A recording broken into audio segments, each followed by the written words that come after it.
Do you ever feel like you're a software angler, hurting the complexities of your files, constantly lost in the maze of formats?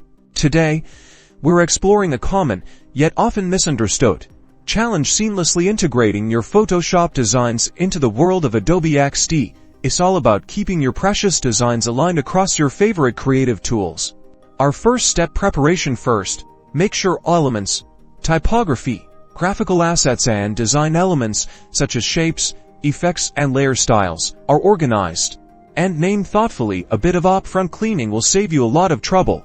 Then, save your cleaned up Photoshop file. Next, open Adobe Xd, start a new project, or open an existing one. Adjust your artboard size. It's important to get these settings just right.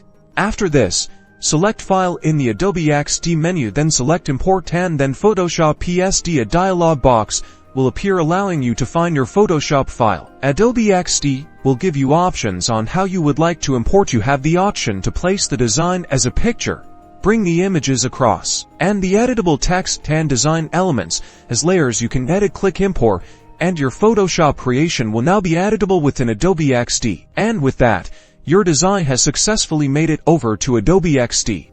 Now, you're ready to refine the design or add interactivity and build prototypes. Embrace your new streamlined workflow.